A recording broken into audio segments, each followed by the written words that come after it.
Okay. All right. Yep, it shows recording. All right. Well, we'd like to welcome everybody out again today. Today we have a guest speaker. It's Connie Mou. She's with Jones Hamilton now. I always want to say University of Georgia because that's where I've known her for the last few years. But interesting enough, she's a native from here at Maryland. Oh, I am. That's right. From the wrong side of the bay, but we won't hold that against her. Oh, hey, I'm disappointed in myself. I didn't get to live on the pretty side of Maryland. right. There's a lot of pretty places, but yes, I agree with you. With that, Connie today is going to talk to us a little bit about different ways to work with litter with an ABF system. So Connie, we're going to go ahead and turn the time over to you. John, for giving me as well as Jones Hamilton the opportunity to teach you guys a little bit or share what information we have on litter management. So I'll just dive right in. Essentially, I think a lot of us know that we're facing a lot more challenges in today's broiler industry specifically and how to raise our birds. And a lot of those challenges pretty much has come from us transitioning towards ABF, NAE, as well as the huge increase on animal welfare. And the tools that a lot of us once had to essentially combat that may not longer be our first defense anymore, which has put us in a hard, between a rock and a hard place. And so then some of our tasks now, just like you guys were listening in earlier, is that what can growers do to use or focus to help them navigate these types of challenges? And I think for me particularly, I think the biggest focus we can do to help us in ABF, NAE, increased animal welfare is to really focus on litter management. Some may ask, is what does ABF, increased animal welfare, have got to do with litter management? Well, there's a lot of points. Essentially, it all comes down to the litter. Heavier emphasis on maintaining good quality, but good paw quality, because a lot of us know wet litter tends to mean worse paw quality. Also, with ABF, we may have increased disease challenges. You may be seeing a little bit more necrotic pop up. Some of you may actually have veggie diets now, and there's a lot of research out there that shows some components in those veggie diets may increase your litter moisture. And then it also may mean that we need to maintain lower ammonia. So all these points, the reason why we want to focus on litter management is it all deals with what's happening inside our litter. And so one of the most ideal ways that we can address those points that I just mentioned is to essentially maintain dry litter, which I think a lot of us know, but we may not understand all the tools available to help us achieve that goal. And so a primary way to maintain dry litter is by removing moisture. But I think the big question is, well, we know we need to remove it, but how much do we need to remove to maintain the kind of dry litter so we can lower ammonia, get better paw quality, and reduce disease challenge? So first we got to understand then where or what is contributing the moisture inside of our houses, because the better we understand what or who isn't contributing the moisture, that tells us what we need to tackle first. And so one source of moisture in our houses are actually our heaters. For every gallon of propane, we produce about 0.81 gallons of water. Not a lot, but depending on how much propane we burn, that could amount to a sizable amount of water. And it's just something to keep in mind. Another point, pretty obvious, is our drinker systems. This usually, though, deals with leaky drinkers, pressure settings, drinker heights. So if we can just try and keep on top of that every day, we may be able to reduce the pressure put on by our drinker systems. But at the end of the day, really what's contributing most of our moisture in our houses are the birds themselves. Now, I think this number has been going around for years, that roughly about 80% of the water that the birds consume is actually deposited back into the litter. But some recent research actually shows that there might be actually more of that water that birds are drinking are actually going back into our houses. So it's safe to assume that whatever your birds are drinking every day, that's the amount of moisture that you need to remove from your houses if you want to help maintain drier litter. So one way then we can understand how much moisture you remove is by monitoring bird water usage. Now, there's a lot of different water meters out there. There's actually some new technology out there, the ultrasonics, and essentially it's the more accurate your water meter is, the better you know how much moisture that you need to remove each day, because if your water meter obviously isn't accurate, you may not be removing the amount you need, and it can quickly add up over time. Now, I think some of our integrators require us to write down our water meter reading every day so that one, we can track how much water our birds are drinking. But this is a tool you can use to figure out using that number, then you can understand what you need to take out of your house. But I'm sort of more of a visual person. Like I look at this chart and it's just a lot of numbers being thrown at my face. What I prefer actually is graphing things because it's a lot easier in my terms to look at a line versus looking at numbers written on a chart. Just personal preference, but just whatever method helps you track how much water is going into your house. And you can see some controllers are able to do it nowadays, but what you can do is just take your number, maybe have a little chart paper and just put a dot each day of how much water is going into your house. So now we know, okay, this is the amount of water that my birds are drinking. How do we get it out of the house? Ventilation. We know that ventilation is probably the top tool that all of us have to manage our birds, not only to help keep the birds cool, but more importantly for litter wise, take that moisture out of the house. So we got our fans, we got our water usage, but how do you know how much to ventilate? How many fans do I use? Which fans do I use? How do I translate my bird water usage into ventilation rate so I can help maintain dry litter? There's actually a lot of free mobile apps out there, and the emphasis on free because for me, I don't like paying for something. So when something's free, that's great. And for you guys, the biggest benefit is there's actually a lot of good mobile apps out there because there's a lot of crap out there sometimes. So I'm just gonna advertise this one because, coming from University of Georgia, I guess I kind of have to go with that one. So recently, they've actually upgraded. They kind of did a revamp on their minimum ventilation app. So in this app, it's free. You go on either Android or iOS, available on both platforms, and you pull up this app and there's different calculators. So for today's purpose, because again, we want to understand how much do I need to ventilate to keep dry litter, we're going to focus on their minimum ventilation app. So when you pull this up on your phone, you tap minimum ventilation, and it's going to bring up this screen. So there's all different little numbers. And so I'm just going to take you step by step through an example of how you can use this app on your phone to kind of get a rough measure of how much do I need to ventilate.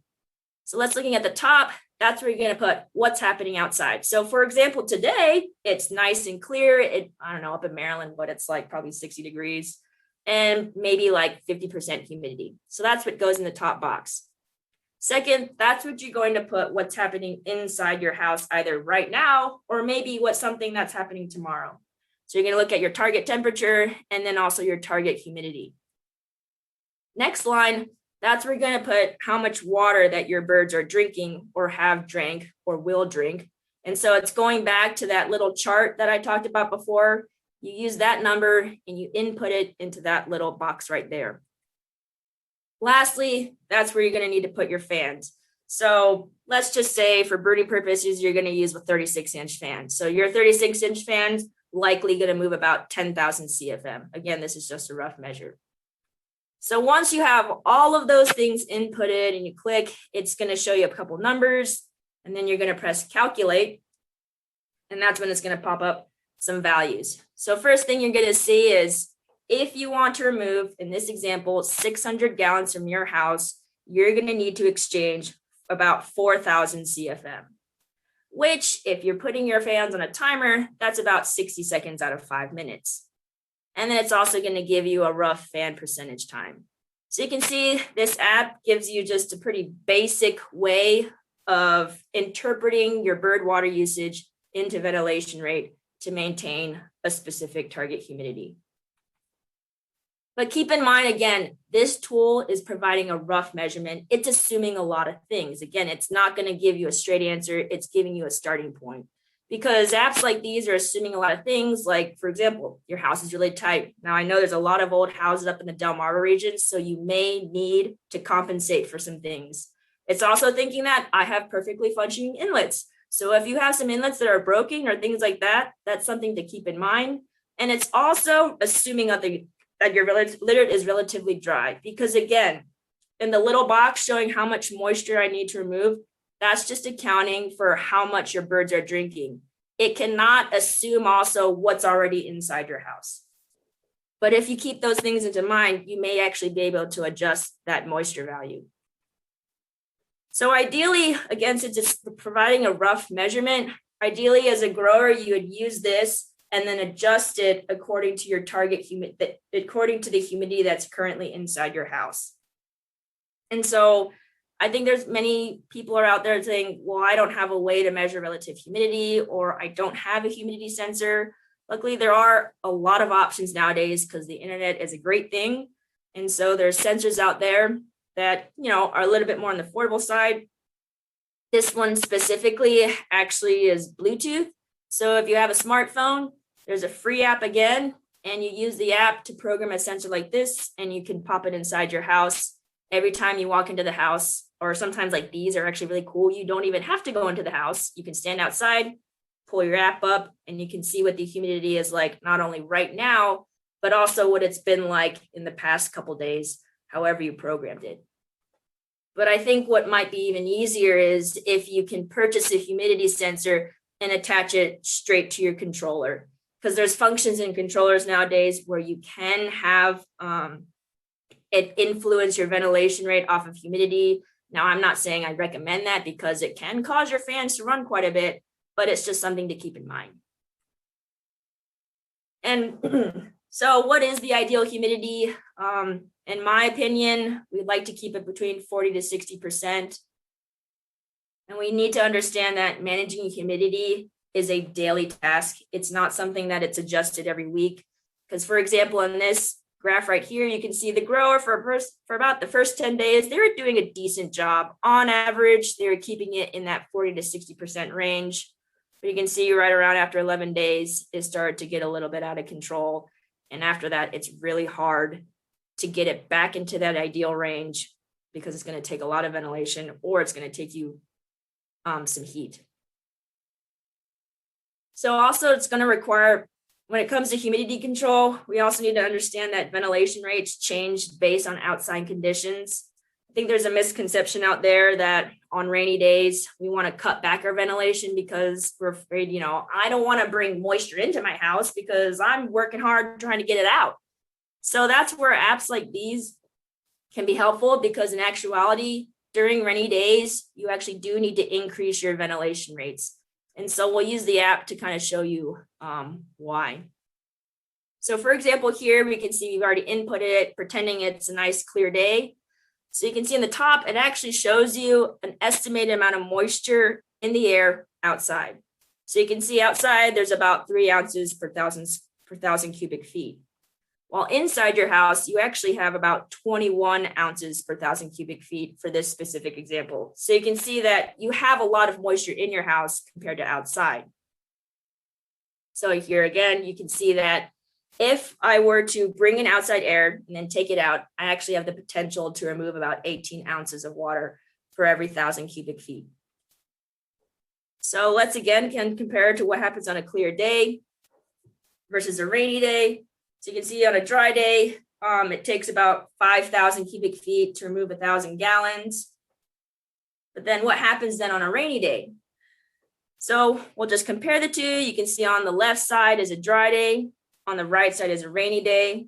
And what I want you guys to focus here is the difference in moisture in the outside air. So you can see on a dry day, it's about 3 ounces, rainy day, it's 6 ounces. So yes, technically when it's raining outside, there is more moisture in the air, but compared to inside air still has a lot more moisture than your outside air, which means that you're still able to remove moisture even though it's raining outside. So again, going back to that conception that, oh, it's raining, I want to cut back my ventilation rates. No, just because it's raining doesn't mean that you can't remove moisture from your house.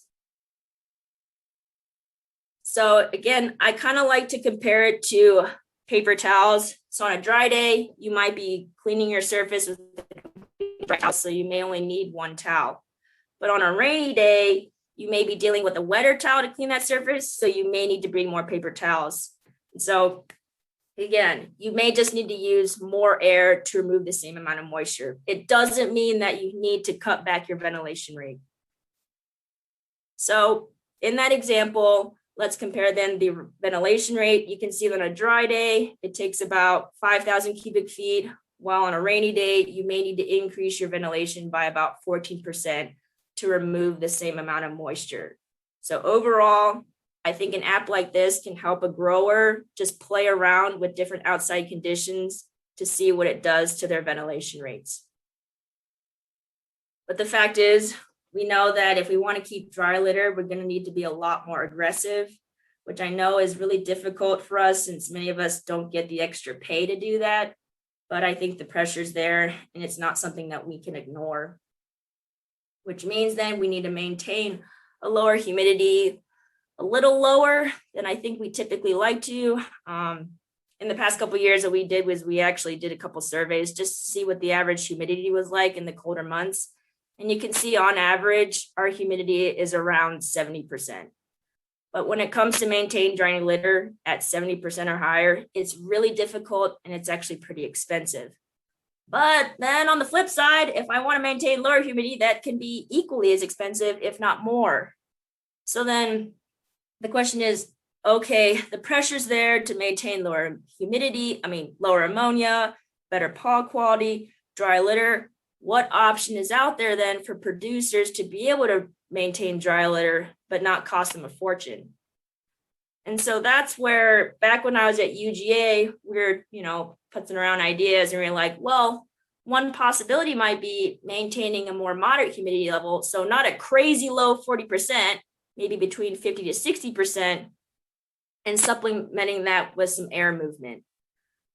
But how much air movement? I don't want to rip 500 feet per minute on day old chicks. So that's when we look back at the research. So the concept there is pretty easy. The more air you move over the litter, the potentially more moisture you can remove from the litter. So for this example, you can see as you increase your airspeed, you're increasing the amount of moisture you can take from that litter. And back in about 2001, super old study, they actually showed that when you compare little to no air movement versus higher air movement, they actually got about 10% drier litter.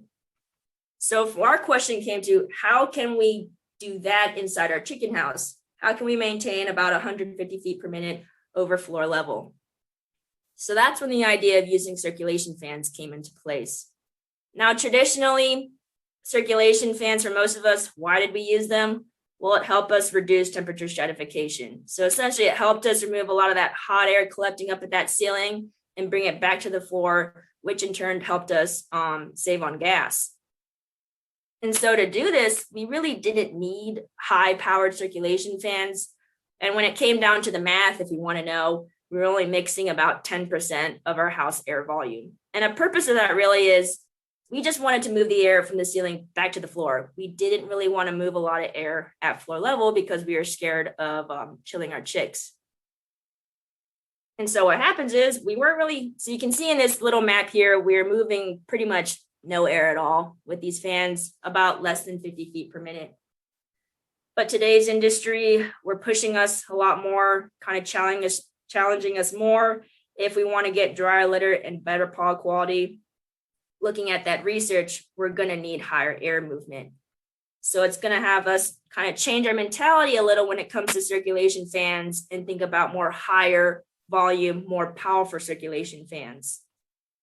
And so when it comes to how much air we're actually moving in our house, we've doubled, if not a little bit more, the amount of air we're mixing so that we can achieve higher air movement.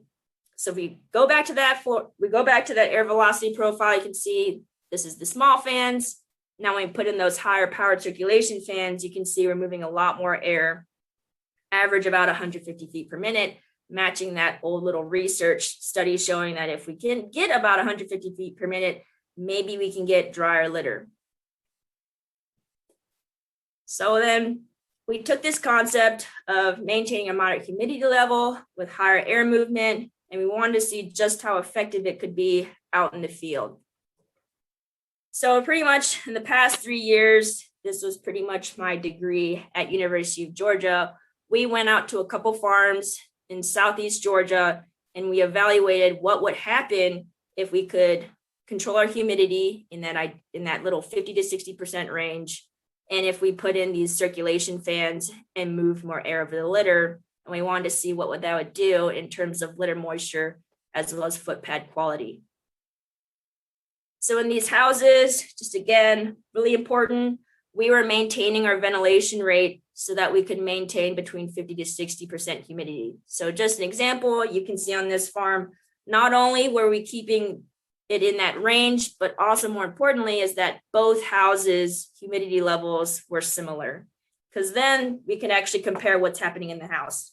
Because if one humidity is higher and one humidity is lower, well, if one had better foot pad quality, I can't attribute that maybe to our factors we are controlling. So in terms of house setup, just giving you an example, we can see one house, we had those low circulation fans, low volume circulation fans. And then in the other house, we had our high volume circulation fans.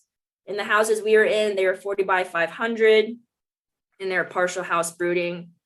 How we operated these fans is we actually had them running continuously. So not on a timer, because it's all about keeping that airflow pattern. If you stop your circulation fan, for 30 seconds and start them again, it actually takes a little bit of time to develop that air pattern again. So just something to keep in mind.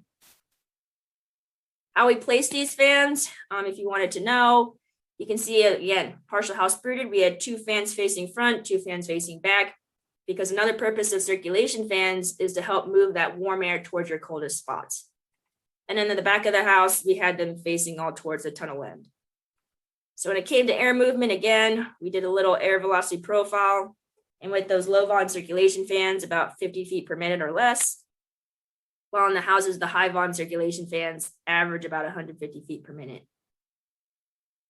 Now, during this study, again, big things we want to measure was what's it doing for litter and foot pads. So throughout each flock, we did measure litter moisture and we did score foot pads. In terms of litter sampling, we did it all throughout the house, but we focused mostly on the outside walls and then the inside drinker line. And then we kind of wanted to see what would happen there.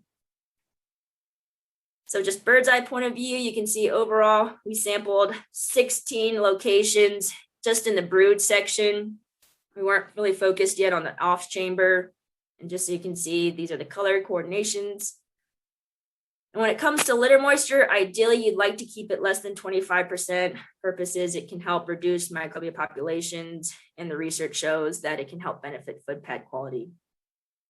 So just kind of want to familiarize you with what you're about to see in terms of the chart. If you remember back to that map, these blue bars represent the litter moisture on the sidewall. And then the green one represents the litter moisture in the center of the house. And then all down the brood area. So you have your house with little to no air movement. And on the right side, you have your house with higher air movement. So you can see before any birds were placed, before anything started, on average, both houses started with around the same level of litter moisture. So let's compare them what happens on day 7. You can see that with circulation fans, you get a little bit of litter drying, about 5%. But you can see with higher air movement, you're getting that much greater litter drying effect, about 10%. So you can see it matches that research that back in 2001, where if you have higher air movement, you do get increased litter drying. Now, flip side, we did do this on multiple farms. So you can see same thing, same idea here. House with little to no air movement versus house with higher air movement. You definitely had drier litter. But something else we saw was that when you don't have a lot of air movement in your house, you tend to get a lot more variation. So you can see what the arrows are pointing at is essentially the sidewalls in those houses tend to have higher moisture, while in the house with higher air movement, we pretty much had more uniform conditions. So I'm someone that I like more visual, I love charts. They do have their purpose, but I think when it comes down to it, you want to show someone what's happening inside the house. So just bird's eye point of view, you can see, again, those sidewalls in the house with little to no air movement tend to have wetter sidewalls, about 30% or higher. So when I went into that house and I picked up the litter, you can see that when I squeezed it, essentially the litter never came apart. It was clumpy, which is your number one indicator that your litter is a little too wet. But then when I walked into the center of that house with little to no air movement, it was completely different. It's all nice and dry, where you can see it's powdery, just falling out of your hand. So there's a lot of variation happening in this house that had little to no air movement. But then when we take a look at the house with higher air movement, remember back to that chart, more uniform conditions. And so you can see the litter moisture from wall to wall was a lot more similar to each other. So when I walked inside that house and I'd go from sidewall to sidewall, pick up some litter, you can see that the consistency of that litter is very similar, which tells me that not only I'm getting dry litter, I'm getting more uniform conditions. So odds are my birds are contacting similar environments. And a reason I think why we're seeing more uniform conditions on the sidewalls, as well as the center area in those houses, it came down to air movement. So you can see in the house with those low Von circulation fans, you're not getting a lot of air movement along that sidewall. Versus the house with higher air movement, you can just see the difference in the level of air movement we're getting over that litter, which again, going back to that research, the more air movement you have over the litter, the more moisture that you can remove from your house. So again, just kind of taking a look at the difference in air movement. So when it comes down to paw quality, what did we see? We did a pretty simple scoring scale, 0, 1, 2.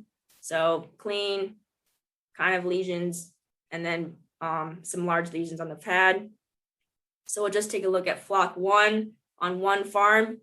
You can see by day 14 in the houses with little to no air movement, not only were we seeing almost 70% of the birds we scored had foot pad lesions, but a majority of those foot pads were those severe lesions. While in the house with higher air movement, we can see that we only had about 25% of the birds scored showed lesions, and it was about a 50-50 in terms of if they were minor or severe lesions. And the trend essentially continued. Yes, our lesions increased overall, but you can see that in the house with higher air movement, we did a much better job in terms of getting birds with better paw quality versus the house where we had little to no air movement.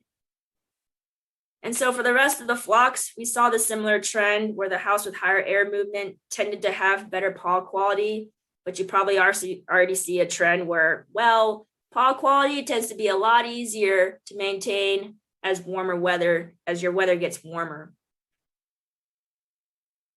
And just expanding it out, this was actually part of a larger study where we looked at all different types of air movement, but in general, the trend was houses with higher air movement of about 150 feet per minute had better paw quality. What the study actually also highlighted was not only is higher air movement great, but what it does is it actually influenced bird distribution. So what happened essentially is in the houses with little to no air movement, it tended to have overheated areas under the tube heater because these houses used tube heaters. They didn't use forced air heaters. And so what happens is you're going to get spots about 110 degrees or hotter. While in the houses with higher air movement, again, doing a better job of moving that hot air off the ceiling back towards the floor. So we ended up with more even floor temperature profiles. So what did that do for the birds? Well, even 110 degrees is a little too warm for baby chicks. And so we saw that they actually avoided the center area of the house and then ended up crowding towards the sidewall. So pretty logical. If I have a higher number of birds in the sidewall, that means I have double the amount of poop being deposited over there, which then made a lot more sense why we were seeing much wetter sidewalls in those houses with little to no air movement versus the house with more even floor temperatures, more even uniform litter moisture profile. It's because the birds were better spread across the house. Again, I think when it comes to bird management, you want uniform conditions. You like uniform floor temperatures. Yes, it is nice for birds to be able to choose, but when it comes to litter moisture, you want those birds nice and spread. So you're reducing the challenge of your litter having to absorb and evaporate moisture. It's a lot of work that your litter has to do. So the easier you can make its job, the better you can do in terms of addressing all those points for ABF production. So again, I love videos. It's great. So over here, I just kind of want to show you guys what those birds are behaving like in the houses where you had those overheated areas under your tube heaters. So this chart under here, it's pretty much just showing you when those heaters kick on and off. So in the houses where we had those small basket fans, those heaters tended to stay on a little longer. So you can see in that dip, that's when your heaters are kicking off. So the birds are like, nah, it's getting a little warm. Maybe I can spread myself out. Heater kicks back on. It gets a little too warm under that tube heater, and the birds start going towards the sidewalls because, again, even the research shows that about 110, it's a little too hot. So they actually like to go away. But so essentially, it's just kind of showing you how the birds are following the way the heaters are kicking on and off. I just think it's just kind of cool to watch the birds do that. And the great thing about time-lapse cameras is that you don't have to sit in the house for 2 hours. You can just take it back to your house and fast forward. So great way to kind of just analyze bird behavior. So let's look at the flip side, looking at the house where you have more uniform floor temperatures. You can essentially see that the birds aren't really being affected by how the heater's running. They're nice and spread, wall to wall, which again, then puts a lot less pressure on your litter for litter moisture control. Connie, there's a question. I don't know if you want to stop and. Oh yeah, feel free to stop. I would prefer that because I know I talked too much. Mary Lou asked, is there any indication that the stir fans cause the radiant tube heaters to run longer? No, because when we compared heater runtime, they both about evened out. So. What about the ends? What does that do to your ends? The ends of the house? Typically, your end heaters on the ends of the house tend to run more. What does that do when you're using these the circulation fans? Well, for these particular houses, they were nice and tight. So we didn't notice where one end would run a little more than the other. I think if you have loose ends or if you didn't cover up your tunnel fans, you may see that your heaters are going to run a little more. I open up to other opinions, but. No, that's what we're seeing. We're seeing in houses where we use the circulation fans that we're seeing those ends of your cool cell pads and your fan ends. We're seeing them, those heaters run less as you'll be able to circulate that air throughout the house more efficiently. Okay. Connie, I have one question for you. Sure. I noticed in some of your tube heaters, the long tubes, most of those, it looks like, are they maybe 20 foot long? Are there any of them the longer 40 or 60 foot ones? No, well, these are these are, I guess, YouTube. So these are 8 foot. I haven't studied it in houses where they were longer. Gotcha. Because it looked like maybe there was one of the videos that maybe there was some that maybe even like the 20 footer. Because I think I think even the LB White Oval 80 is 20 foot long, I think, isn't it? These are all either Space Ray, the Bigfooters, or Cumberland. Yes. Because the longer a tube heater gets, the more variation you have in the heat definitely that you have. And what I noticed in one of the videos is that it looks like in some of these houses, it's and the motor end is always the hottest part. So you have a motor and a motor when you have a set of paired heaters, where most of our houses that have paired heaters, you're going to have a motor at one end and the motor at the opposite end as a pair, especially on a 40 footer. But I wondered, and when I go out to farms, there's some people that started out with single rows and went back and added the second row, but they actually put the motors on the same end. And so that creates an overheating spot. And I was just wondering if that help, certainly the circulating fan should help distribute that heat a little bit better. If you've got the circulating fan moving the right direction, right? You wouldn't want to put it at if you've got your circulating fan either midway of that radiant tube heater or closer to the motor end, you're going to help push, work with the nature of what the heater's doing by pushing the heat down the tube. You see what I'm saying? Whereas if you don't orientate that right, you may be working against yourself a little bit. I think my point is you have to be very conscientious where your motors are. I think it's a good point to bring up. I mean, this study is still in its early phase because John's working on the expansion of this study. Like, we've only done this on a few farms, so there's a lot of things to consider for future. We've only worked with really one type of heater. We don't even know how to do it for quad heaters. We're not sure. We try to test it in a house with forced air just to kind of see what happens. So there's still a lot of questions that need to be answered. Georgie, you're right. We need to look at some of these. And that's one of the things, and Connie's absolutely right. We're building off the research that she started. And that's why we're doing it in these wider houses, because Connie did 40-foot houses.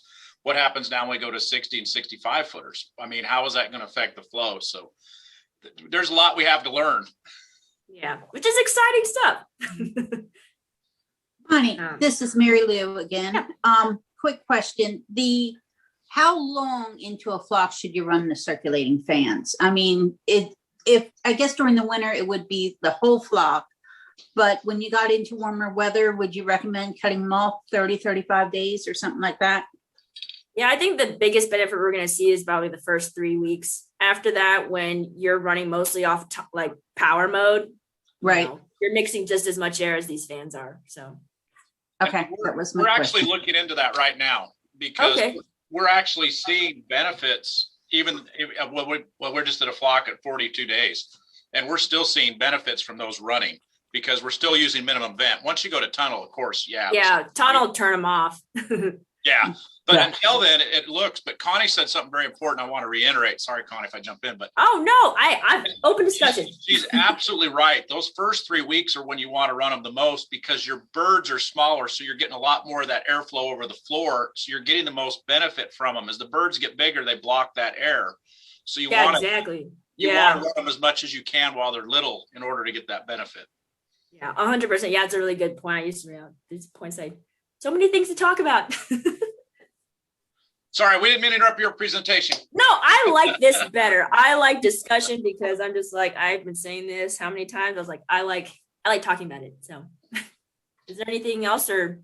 So Connie, this is Jenny. So I know John, some of the research, that he's working on too, looking at should the circulating fans be, turning off, when your minimum ventilation comes on? Are you supposed to be leaving them on all the time? What does your research show? We ran them all the time. Because especially because there was actually one girl that put it on a timer. But the thing is, what was his timer? It was like 30. Oh, he would only turn his fans on like for, I don't know, 1 minute, but it's all about like keeping that air pattern, which John, you and I talked about. It takes a while for it to generate that circular movement from the house. So if you turn it off and then turn it back on, but only turn it on for about 30 seconds, you're not doing yourself any good. Right. So. And the other thing is too, is everybody worries about that cool air coming in. Is it going to mess up the disruption of the flow? Well, it's still going to be coming into the middle of the house before it hits those fan flow where the heat air is. So it's mixing it. You're not going to have a problem tempering your hair with it. Hair. Exactly. Air, not hair. Yep. So keep them running when the mid-vent fans are even running is what you're saying. You just flip them on, leave them on 24/7 until you go into tunnel mode. And yes, Connie's actually been out and helped us when we were setting up some of these farms, and we're waiting for her to come back and visit with us again. I would love to come. Just let me. Isn't that flock selling soon? Actually, this is another flock. We've run a whole flock since then. We're on the second one. They should go out, I think, next week, roughly. Yeah, that's it. Yeah. And then we started our second farm. And, nice. And we did them. Well, I guess we should explain. On the first farm that you were with us, we did duals. So we had 2 fans all the way down. We moved a lot of air. And now on the second one, we're just going back to on a wide house with a single fan to see if we can get similar type benefits. Okay. Yeah. But we are seeing, like I said, they're on day 42, 43, and we're still seeing that it is helping with ammonia control, and the houses just feel better. And that's the thing, which is why leads into all of this. It's just, it keeps them more, you're mixing everything together so you can get more uniform. That's one of the biggest things we're able to see. And the biggest thing is the grower notices it, like this, the whole dry litter. And when you say ammonia, we were able to measure ammonia for 1 flock. This is just the tool we used. Great tool. If any of you want to know an ammonia sensor you can pop into a poultry house, I would recommend this one. Yes, it's still expensive, but at least it's built for agriculture. And just on John's point, it felt better. And why? The ammonia was lower in the house with higher air movement, at least for this 1 flock. We saw about 50% less ammonia. And the grower, she would walk into the house between the 2 houses and she's like, yeah, it feels better. It smells better. So these fans do make a difference. It is crazy how different it feels. It was a lot. I was less miserable scoring and weighing birds in the houses with higher air movement. Amen. Exactly. Oh man, I would actually save the higher air movement house for last, so I could just end on a good note. Any other points or questions? I don't see any. Oh, okay. I'll just kind of close out.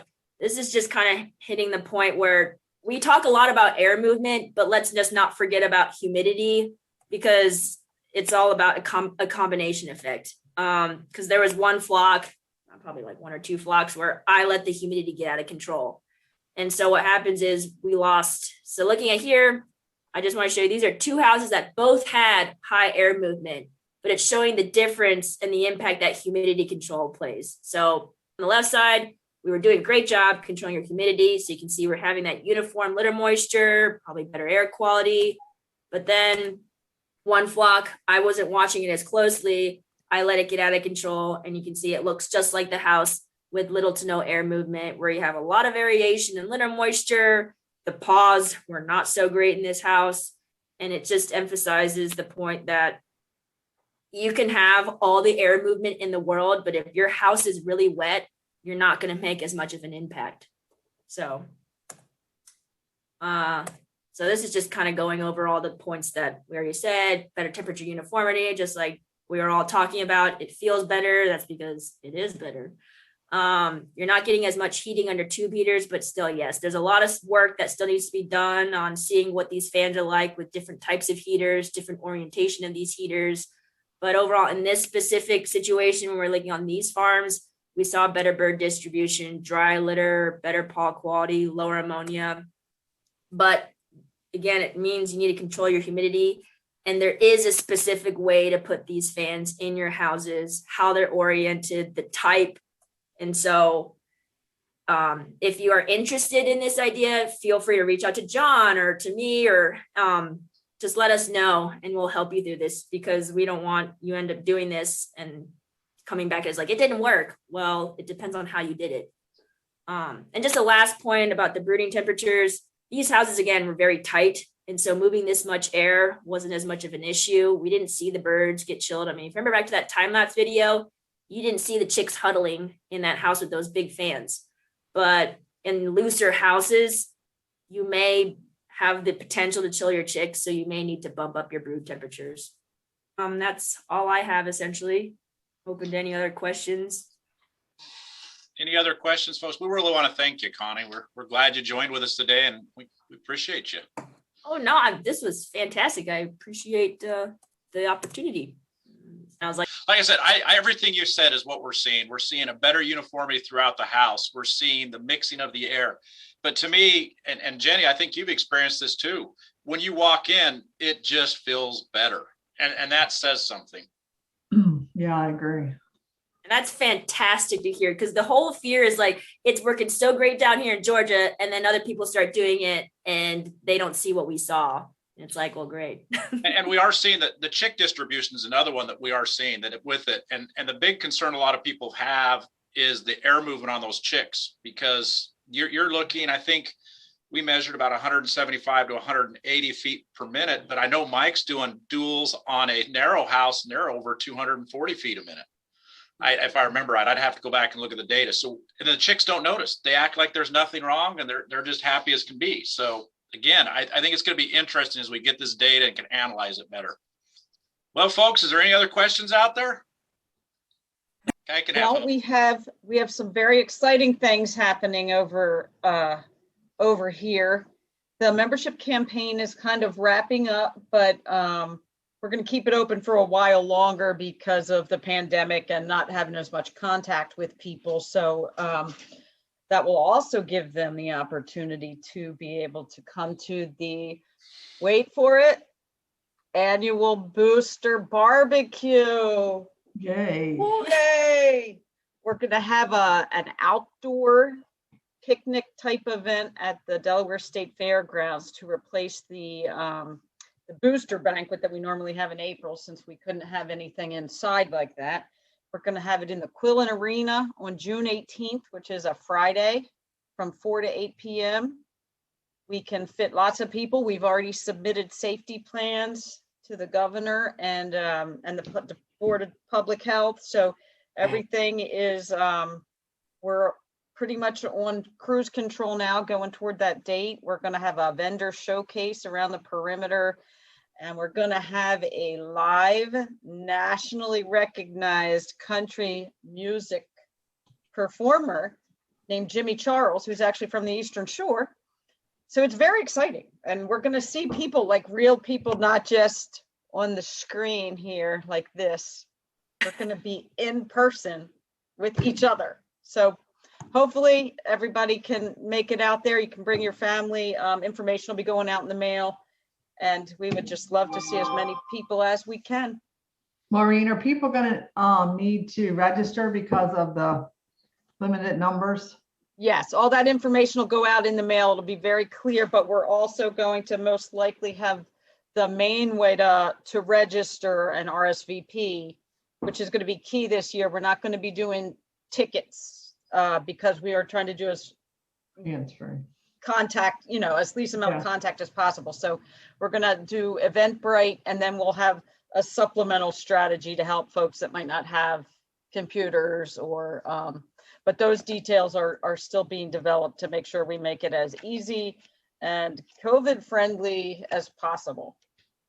So right now we are good to go with the way things are now, and hopefully they'll even open up more by June 18th and we can relax a little bit and feel a little safer. But for now, we're just going forward. All right. Thanks, Maureen. That sounds good. So what are we going to have at the barbecue? Brisket or pork? You're so funny, John Moyle. Yeah, it's going to be a nice chicken dinner. And of course, they're all going to be individually packaged. So is Greenwood doing it? It's Greenwood chicken. Oh, yeah. Oh, that'll be good. Yeah, Mary Lou can fill you in. You know all that stuff. Mary Lou's instrumental on our committee. I'm not instrumental, but we're trying to get the sides from another fire company. That's what the deal is. Yes. okay.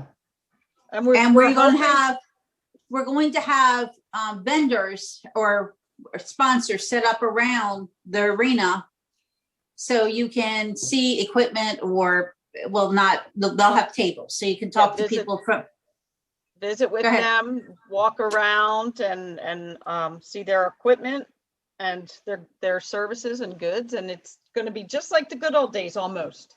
Yay. And you have to be a member at $150. Yes, but the good thing is this year, typically for the booster banquet, it's $150 and you get one ticket. But this year you're going to get 2 tickets, and they're not tickets. So I got to back the truck up. 2 admissions. 2 admissions, the opportunity to register RSVP for 2. And then the companies will still also get an allotment of invitation. It's so hard to not say tickets, but slots, so that people will be able to actually bring, in many cases, their family, their helpers on the farm, and bring way more people, way more bang for the buck this year. That's excellent. Thanks, Maureen. We appreciate that. Is there You're anything welcome. else? Sheila, do you want to talk to me about the new website? No. Your favorite thing? Something we will be working on Looks good. like crazy. So go to extension.umd.edu and you'll see a whole new look. So be patient with us. If you can't find anything, we'll try to find it. Email us. Email us. Sheila's worked hard, but they're still kind of working out the bugs. I am not an IT person. Let me just say that. But you've done a great job. And on the main page, we have a chicken. So that's just the most important under animal agriculture. I'm like, yay, they finally got it. We're going to go ahead and end this meeting, but we really want to appreciate everybody for joining us. Yes. Thank you guys so Connie, much. thank you so much.